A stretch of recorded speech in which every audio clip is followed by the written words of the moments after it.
आपकी खुशी में, आपके गम में, आपकी आंसुओं में, आपकी मुस्कुराहटों में, आपके आज में, आपके कल में, आपके साथ होगी एक कहानी और मैं। नमस्कार दोस्तों, आप सभी का स्वागत है मेरे चैनल कथा सागर में। दोस्तों, आज मैं आप सब लोगों के लिए आचार्य चतुरसेन शास्त्री जी की लिखी कहानी खूनी लेकर आई हूँ। आशा करती हूँ ये कहानी आपको पसंद ज़रूर आएगी। अगर कहानी और इसका वाचन पसंद आता है तो मेरे इस चैनल को सब्सक्राइब ज़रूर कीजिएगा और साथ ही इस कहानी को और इस चैनल को अपने दोस्तों और जानकारों में शेयर ज़रूर कीजिएगा। इससे मुझे प्रोत्साहन मिलेगा और मैं ऐसी अनेकों कहानियाँ हिंदी साहित्य के खजाने से निकालकर आप लोगों के लिए लेकर आऊंगी। तो चलिए इस छोटी सी कहानी की शुरुआत करते हैं। उन दिनों हुतात्मा श्री गणेश शंकर विद्यार्थी जेल में थे। तभी प्रताप में ये कहानी छपी थी। पढ़कर उन्होंने लेखक को एक कार्ड लिखा था। उसमें केवल एक ही वाक्य था, खूनी से प्रताप धन्य हो गया। इन बातों को आज अनेक बरस हो गए होंगे। लेखक तब गुरु गरिमापूर्ण आचार्य न थे, उत्पत्त अंगारों पर नृत्य करने वाले कलाकार थे। गांधी जी के अहिंसा तत्व का तब जन्म ही हुआ था और इस कहानी के लेखक ने गांधीवाद पर अपनी अप्रतिम रचना सत्याग्रह और असहयोग रची ही थी, जो उन दिनों गीत की भांति पढ़ी जा रही थी। क्रांतिकारियों के आए दिन आतंकपूर्ण साहसिक कार्य सुनाई पड़ते थे। किसी कलम के धनी का और सरस्वती के वरद पुत्र का ये साहस न था कि उनके आतंकवाद की ओर उंगली भी उठाए। तभी आचार्य ने शुद्ध अहिंसा की राजनीति का एक प्रभावशाली रेखाचित्र इस कहानी में चित्रित किया था। उनका नाम मत पूछिए। आज 10 वर्ष से उस नाम को हृदय से और उस सूरत को आंखों से दूर करने को पागल हुआ फिरता हूं, पर वो नाम और वो सूरत सदा मेरे साथ हैं। मैं डरता हूं, वो निडर है। मैं रोता हूं, वो हंसता है। मैं मर जाऊंगा, पर वो अमर है। मेरी उसकी कभी की जान पहचान ना थी। दिल्ली में हमारी गुप्त सभा थी। सब दल के आदमी आए थे, वो भी आया था। मेरा उसकी ओर कुछ ध्यान न था। वो मेरे ही पास खड़ा एक कुत्ते के पिल्ले से किलोल कर रहा था।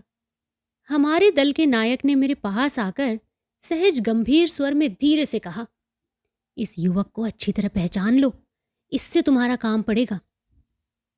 नायक ये कहकर चले गए और मैं युवक की ओर झुका। मैंने समझा शायद नायक हम दोनों को कोई एक काम सुपुर्द करेगा। मैंने उससे हंसकर कहा, कैसा प्यारा जानवर है।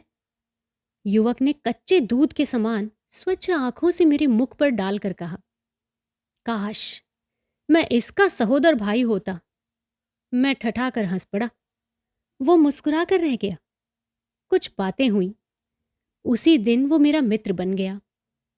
दिन पर दिन व्यतीत हुए। अछूते प्यार की धाराएं दोनों हृदयों में उमड़कर एक धार हो गईं। सरल अकपट व्यवहार पर दोनों मुग्ध हो गए।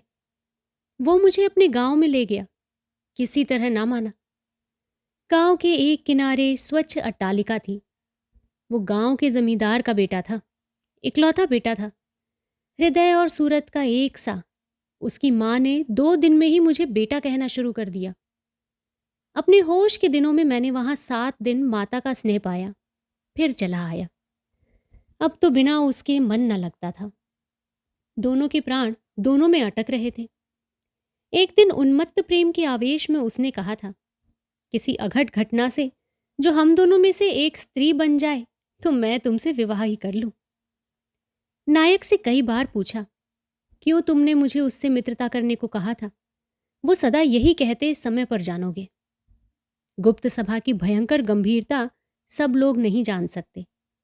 नायक मूर्तिमान भयंकर गंभीर थे। उस दिन भोजन के बाद उसका पत्र मिला है। वो मेरी पॉकेट में अब भी धरा है, पर किसी को दिखाऊंगा नहीं। उसे देखकर 2 सांस सुख से ले लेता हूं। आंसू बहाकर हल्का हो जाता हूं। किसी पुराने रोगी को जैसे कोई दवाई खुराक बन जाती है, मेरी वेदना को भी ये चिट्ठी खुराक बन गई है। चिट्ठी पढ़ भी न पाया था। नायक ने बुलाया। मैं सामने सरल स्वभाव खड़ा हो गया। 12 प्रधान हाजिर थे। सन्नाटा भीषण सत्य की तस्वीर खींच रहा था। मैं एक ही मिनट में गंभीर और दृढ़ हो गया। नायक की मर्म भेदनी दृष्टि में नेत्रों में गड़ गई, जैसे तप्त लोहे के तीर आंख में घुस गए हों। मैं पलक मारना भूल गया, मानो नेत्र में आग लग गई हो। 5 मिनट बीत गए। नायक ने गंभीर वाणी से कहा, सावधान, क्या तुम तैयार हो? मैं सचमुच तैयार था। मैं चौंका नहीं। आखिर में उसी सभा का परीक्षार्थी सभ्य था। मैंने नियमानुसार सर झुका दिया।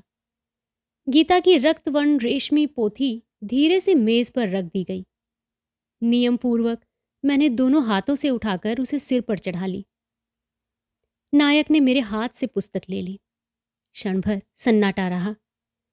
नायक ने एकाएक उसका नाम लिया और क्षण भर में 6 नली पिस्तौल मेज पर रख दी।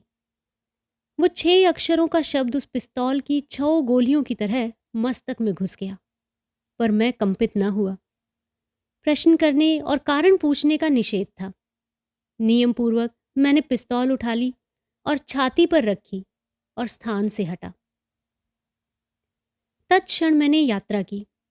वो स्टेशन पर हाजिर था। अपने पत्र और मेरे प्रेम का इतना भरोसा उसे था। देखते ही लिपट गया। घर गए 4 दिन रहे। वो क्या कहता है, क्या करता है, मैं देख सुन नहीं सकता था। शरीर सुन्न हो गया था। आत्मा दृढ़ थी। हृदय धड़क रहा था, पर विचार स्थिर थे।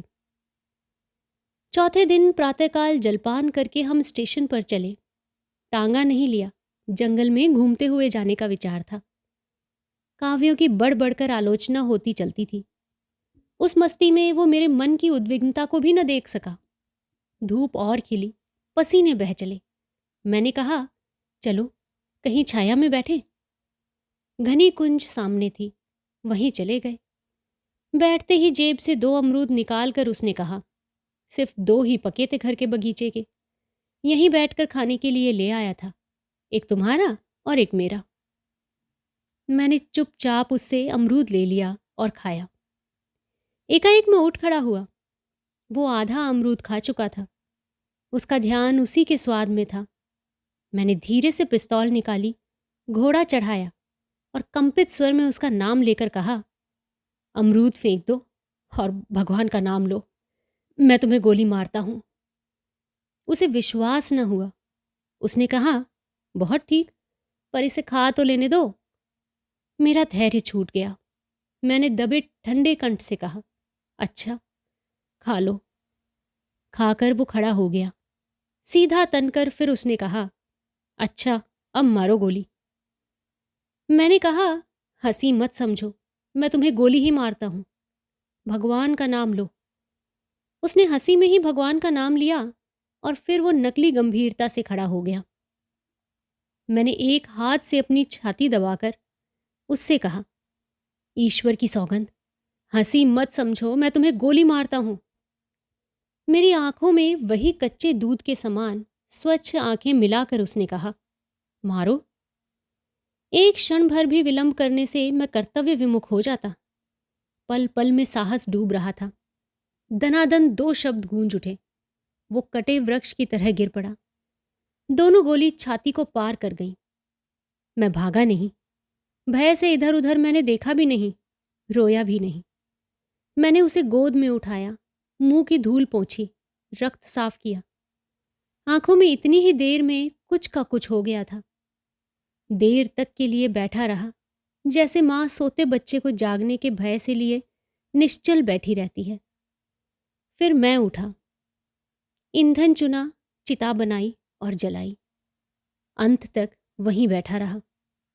12 प्रधान हाजिर थे।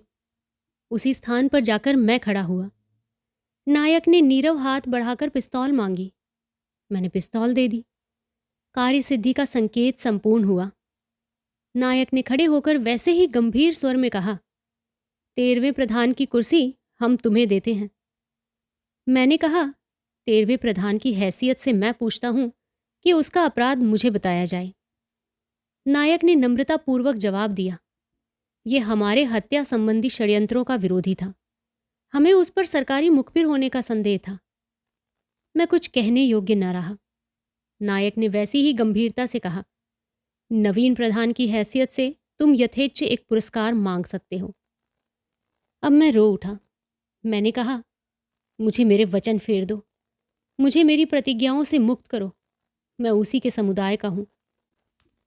तुम लोगों में नंगी छाती पर तलवार के घाव खाने की मर्दानगी न हो तो तुम अपने को देशभक्त कहने में संकोच करो। तुम्हारी इन कायर हत्याओं को मैं घृणा करता हूं। मैं हत्यारों का साथी, सलाही और मित्र नहीं रह सकता। तुम 13वीं कुर्सी को जला दो।